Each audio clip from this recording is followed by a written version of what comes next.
បាទសូមគោរពជំរាបសួរប្រិយមិត្តទាំងអស់គ្នាជួបជាមួយនឹងខ្ញុំបាទសាជាថ្មីនៃរឿងភូមិអាគមវគ្គ2មុននឹងសម្រាយរឿងបន្តសូមបងប្អូនអស់គ្នាជួយចុច Subscribe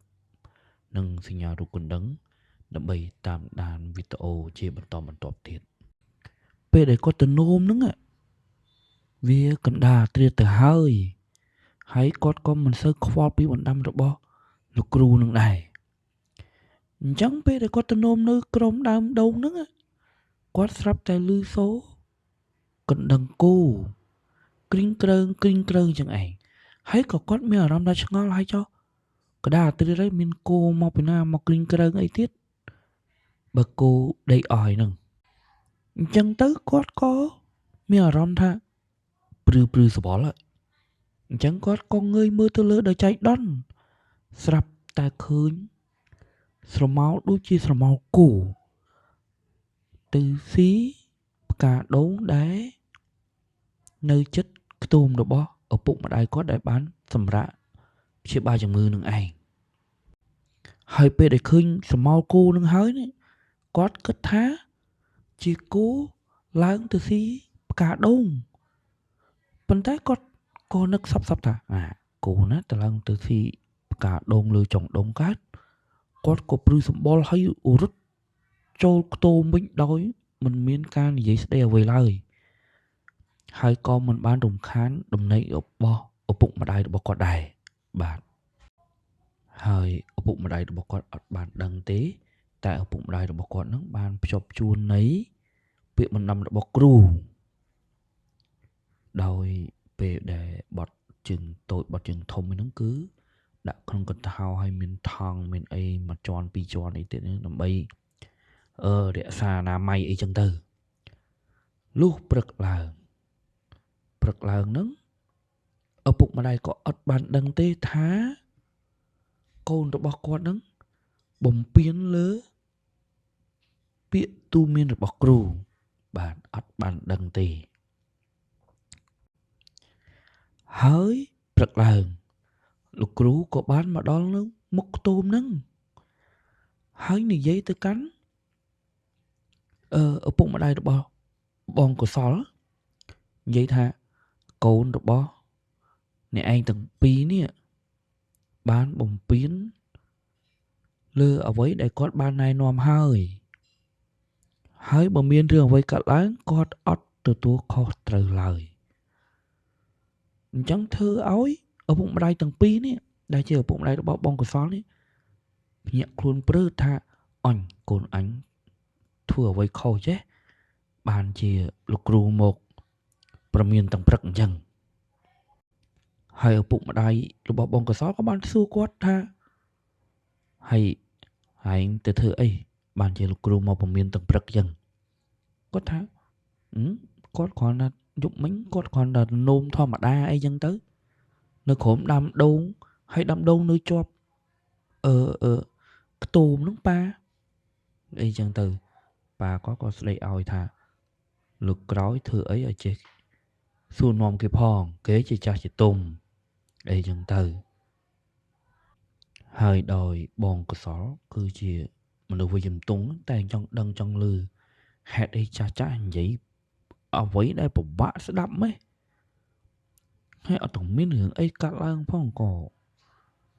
យកចិត្តទុកដាក់អីម៉ងអញ្ចឹងណាបាទ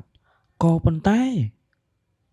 ទាំងដែលខ្លួនរបស់គាត់នៅក្នុងចិត្តរបស់គាត់នេះដែលដឹងរឿងនេះគាត់មិនហ៊ានទៅប្រាប់ឪពុកម្ដាយរបស់គាត់ទេវាទៅជាចម្ងល់ធ្វើឲ្យគាត់ស្រាយខ្លួនឯងមិនចេញគាត់គិតក្នុងចិត្តថាយប់មិញអញជួបអីហើយនឹងគឺជាអីគេឲ្យប្រកាសរឿងហ្នឹងទៅជាចម្ងល់នៅក្នុងចិត្តគាត់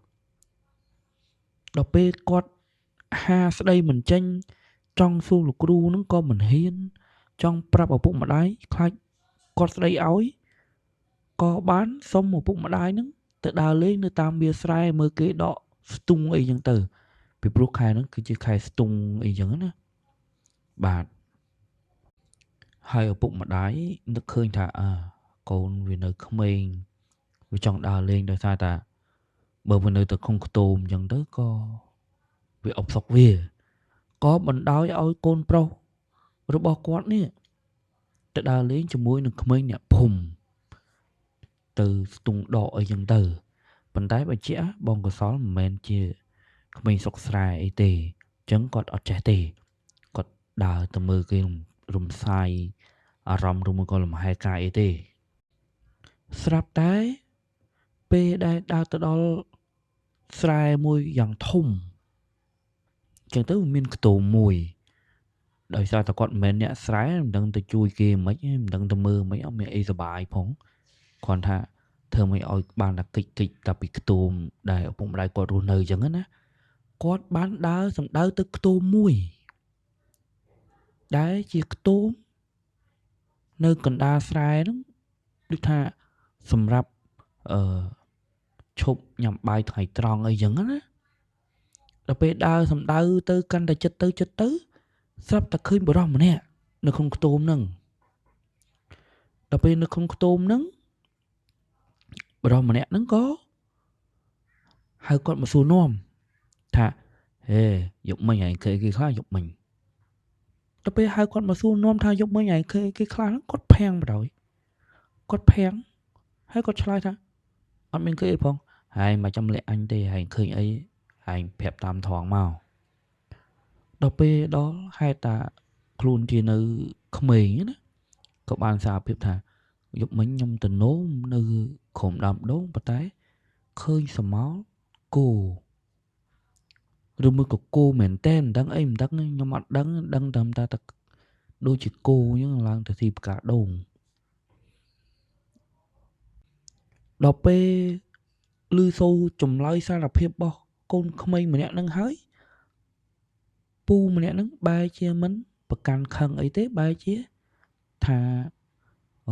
ក្មួយឯងមាននិស្ស័យឯងហើយក្លាហានគ្រាន់បើហ៊ាននិយាយសារភាពមុខពូបើក្មួយឯងស្គាល់ពូក៏ក្មួយឯងមិនហ៊ាននិយាយចឹងដែរអញ្ចឹងធ្វើគាត់ឆ្ងល់ទៀតហើយវាមានរឿងអីបានជាអញញ៉ៃម៉េះដោយសារតែគាត់នៅក្មេងគាត់មិនសូវចេះគិតគូរវែងឆ្ងាយអីចឹងណាបាទហើយមកដល់ចំណុចត្រង់នេះដែរបងប្អូនជឿក៏ជឿបងប្អូនមិនជឿក៏ឥតបញ្ហាដែរពីព្រោះនេះគឺជារឿងពិតរបស់បងកុសលដែលគាត់បានឃើញបានជួបផ្ទាល់នៃឆាកជីវិតរបស់គាត់បាទចឹងហើយខ្ញុំសូមនិទានបន្តទៀតដោយនិយាយគ្នាមួយសន្ទុះធំលោកពូម្នាក់ហ្នឹងក៏បានទាញគោដេអិតដោយមានសិទ្ធិស្នាមយ័ន្តដែលបានចានៅលើគោនឹងអញ្ចឹងណាយកមកឲ្យបងកុសលមើលបន្ទាប់មកគាត់បាននិយាយថាគោដែលឯងឃើញយកមិញហ្នឹងគឺជាគោនឹងឯងហើយគោហ្នឹងមិនទៅពូថាឆ្លងឆ្លើយគ្នាអញ្ចឹងណាគោហ្នឹងបើឯងចង់បញ្ជាឲ្យវាទៅមុខវាទៅមុខបញ្ជាវាបត់ឆ្វេងវាបត់ឆ្វេងបញ្ជាវាបត់ស្ដាំគឺបត់ស្ដាំហើយបើថាចង់ធ្វើបាបអ្នកស្ទង់បញ្ជាឲ្យវាទៅជុលអ្នកស្ទង់គឺវារត់ទៅជុលអ្នកស្ទង់ហើយអញ្ចឹងដោយសារតែឆ្ងល់វាមិនដែរអញ្ចឹងបងកុសលក៏បានយកគោនឹងមកលេងហើយធ្វើតម្រាប់តាមអ្វីដែលលោកពូនឹងបាននិយាយស្រាប់តែគោមែនតើនោះដែលនៅនឹងមុខគាត់នោះគឺប្រតិបត្តិការតាមគាត់ហើយដល់ពេលអញ្ចឹងទៅបងកុសលក៏សាកល្បងលេងអញ្ចឹងណាចុងក្រោយអ្វីដែលគាត់បានបញ្ជាគឺគោនឹងធ្វើតាម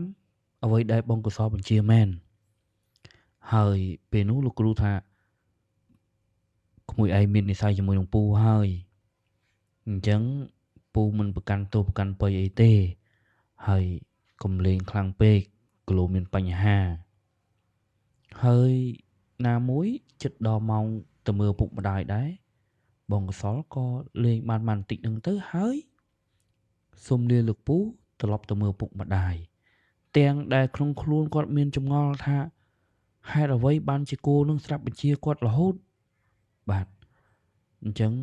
សូមជួបនឹងខ្ញុំបាទនៅវគ្គបន្តទៀត